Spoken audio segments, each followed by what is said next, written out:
Welcome back नाजरीन। अच्छा ये बताइएगा कि लोग बहुत सारे फॉर्मूलाज डिस्कस कर रहे हैं कि टेक्नोक्रेट की हुकूमत आ सकती है, चेंज आएगा तो वो पार्लियामान के जरिए आ सकता है, जुडिशरी जो है वो एक्टिवेट होगी तो किस किस्म का और फॉर्मूला आएगा। आपको क्या फॉर्मूला नजर आ रहा है? नेसेसिटी आदमियों से जी वो काम कराती है जो नॉर्मली नहीं सोच सकते। नेसेसिटी, अब नेसेसिटी आएगी तो जितने भी ये फॉर्मूले डिफाइन किए जा रहे हैं, जिनके बारे में बातचीत हो रही है, फॉर्मूला ए बी सी, ये सब एक तरफ डिफाइन कर रहे हैं। जिनके पास तजुर्बा नहीं है वो सिर्फ जबान चलाते हैं। तो आप ये कह रहे हैं कि ये सारे जो फॉर्मूला है, एक तरफ जो चेंज आएगा वो इस चेंज, ये जो फार्मूले दे रहे हैं हर एक अपना मकसद उसमें रख के उसके नमूने से दे रहे हैं। इनमें उनके इंटरेस्ट है फार्मूलेज में। ये जो चेंज आएगा इसको लीड कौन करेगा? देखो भाई, इंकलाब अपना लीडर खुद लाता है। मैंने काफी सालों से कहा है कि जेरदस बालादस बालादस दर बदर खाक बसर। जो हम लोग नीचे हैं तो ऊपर वाले की गर्दन उड़ाएंगे। आप इस किस्म का इनकलाब, मैं ये कहा हूं, जेरदस बालादस बालादस दर बदर खाक बसर। आपको क्या लगता अगर है? गवर्नमेंट अकाउंटेबिलिटी नहीं करेगी तो हम जो छोटे नीचे हैं वो फिर खुद ला अपने हाथ में लेंगे, अकाउंटेबिलिटी करेंगे। ठीक है, तो आप ये कह रहे हैं कि आपको पाकिस्तान पीपल्स पार्टी आइसोलेट होती हुई और मतलब आने वाले दिनों में आप अपने आप को खुद आइसोलेट कर रहे हैं। कैसे जी उन्होंने आप निशानदेही कैसे, उन्होंने कैसे एक्शन लिए हैं जो उनको आइसोलेशन की तरफ लेके जा रहे हैं? सारे मुल्क में बदनामी उनकी बढ़ाई हुई है, सारे मुल्क में। मैं तो सिंध ही हूँ, सिंध की बात करूंगा। पंजाब में क्या है, किसकी बढ़ाई हुई मैं नहीं कह सकता। सिंध में सब उनकी बढ़ाई हुई है। निजाम कोई नहीं है, वो भी उन्हीं के गवर्नमेंट है। बाहर ऐसे देखा जाता है गवर्नमेंट है ही नहीं, जिसको जो चीज चाहता है करता है।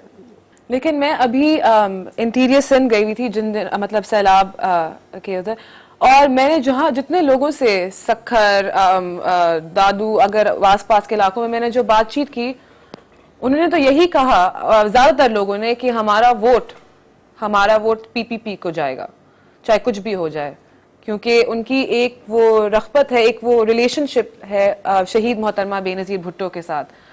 तो ये का आपका कहना कि वहां पे गवर्नमेंट हुकूमत का रोल नहीं नजर आ रहा, तो लोग जो हैं वो इनकलाब की तरफ जाएंगे, ये चेंज लोगों की बातचीत में तो नहीं नजर आया। देखो, hungry man just as bad as a hungry dog. As a hungry dog. Okay जी। एक दूसरों को खाएंगे, दूसरों को खाएंगे। तो ये इनकलाब होगा या एनार्की होगी? एनार्की तो है, इनकलाब इवेंचुअली आएगा। जो उठ खड़े होंगे, कानून को अपने हाथ में लेंगे। और इन्हीं में से आप कह रहे हैं कि कोई लीडर आपको, भाई इनकलाब हमेशा अपना लीडर आप लाता है। ये जो अभी स्टेटस खो है, जो रूलिंग एलीट का स्टेटस खो कहा जाता है, इनकलाब आने के बाद ये स्टेटस को फिर भी बरकरार रहेगा? इनकलाब तो उल्टा करता है हर चीज को। ये बहुत सीरियस किस्म का आप चेंज कह रहे हैं। मैं वही कहता हूँ, इनकलाब तो उल्टा करता है, टेबल टर्न करता है। और इस इनकलाब के बाद क्या पाकिस्तान की जो आवाम है वो आपको लग रहा है बेहतरी की तरफ चलेगी? मैं समझता हूँ जो गुनाहगार, करप्ट और यूं कहे कि पब्लिक के खैरख्वाह नहीं है, सिर्फ अपने सर के लिए, वो खत्म हो जाएंगे तो बाकी जो बचेंगे तो वैसे ही पाकिस्तान को ऊपर उठाएंगे ना। लेकिन पाकिस्तान के मसले इतने, मतलब इकोनॉमिक मसला आपका एक तरफ, ये जो वॉर ऑन टेरर का मसला है वो एक तरफ, तो ये सारे मसले गायब तो नहीं हो जाएंगे? नहीं, वो रहेंगे अपने। मैं तो जनरल गवर्नमेंट की बात करता हूँ। इन मसाइल को तो जो भी आएगा फेस करेगा। अगले 6 महीने में आपको अगले 6 महीने में आपको पाकिस्तान की पॉलिटिकल जो अभी सिनारियो है वो ऐसा ही नजर आ रहा है? हाल फिलहाल तो ऐसे ही नजर आ रहा है, जब तक कुछ हो नहीं। आपके पास कोई टाइम, मतलब आपको कोई टाइमलाइन कोई नजर आ रहा है कि देखिए, होगा क्या उसका अंदाजा हम कर सकते जी। हैं, पर कब होगा वो तो फैसला हम नहीं कर सकते।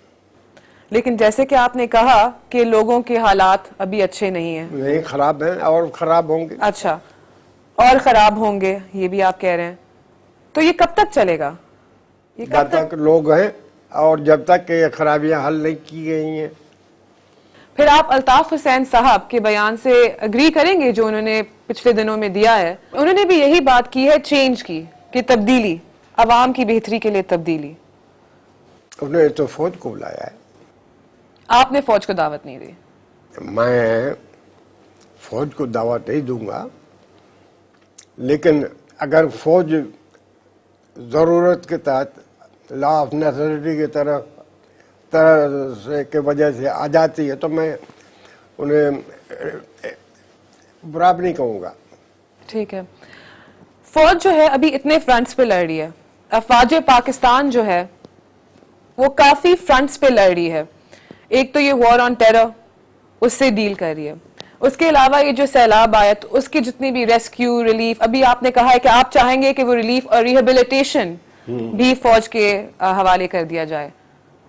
फौज के पास रिसोर्सेज कहाँ बचेंगे कि वो आके हुकूमत भी चलाए? मतलब वो ऑलरेडी इतनी, देखो, हुकूमत चलाने के लिए फौज नहीं चाहिए, लेकिन लोकल एडमिनिस्ट्रेशन है वो चाहिए।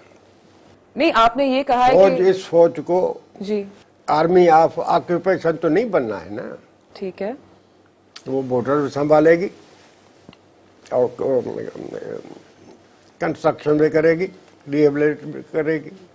आपका थोड़ा माजी में जाते हैं, आपका बेनजीर भुट्टो शहीद साहिबा के साथ क्या, मतलब कैसा आपका वो उनका एक वो रिलेशनशिप था? आप उनके साथ मेरा रिलेशनशिप कोई नहीं था। मैंने पहले भी कहा कि मैं इतना दूर नहीं हूं जो बन नहीं सकता और इतना नजदीक में नहीं हूं जो दूर नहीं हो सकता। एक दो बार हमने उनको मैसेज भेजे थे, वो काम उसने कर दिए थे। लेकिन उनके जो वालिद साहब थे वो आपके एक दोस्त थे। और ये बताइएगा कि आपको बेनजीर भुट्टो शहीद साहिबा की जो स्टैचर का कोई ऐसी जो खातून सियासी, मतलब जो उनका जो लेवल था, कोई और आपको ऐसा पाकिस्तान में नजर आ रहा है जो आने वाले दिनों में जो इस स्टैचर का कोई ऐसा पॉलिटिशियन? मैं ये तो नहीं चाहता कि ऐसा इस वक्त नजर आता है। नजर तब आएगा जब किसी को हम ट्राई करेंगे और देखेंगे। तो फिर यही तो हुकूमत कह रही है, मतलब ये भी नवाज शरीफ साहब, गिलानी साहब, ये सब यही कह रहे हैं कि डेमोक्रेसी जो एक सिस्टम हमारा चल रहा है उसको चलने दें, लोगों को ट्राई करते रहेंगे, अगर वो फेल हो गए तो उनको हटा देंगे, फिर एक नए मतलब डेमोक्रेटिक प्रोसेस चलता रहे। ये तो वही भी कह रहे हैं। निकालने वाले हम नहीं हैं, हालात निकालती हैं। जैसे हालात प्रोड्यूस करेंगे वही नतीजा निकलेगा।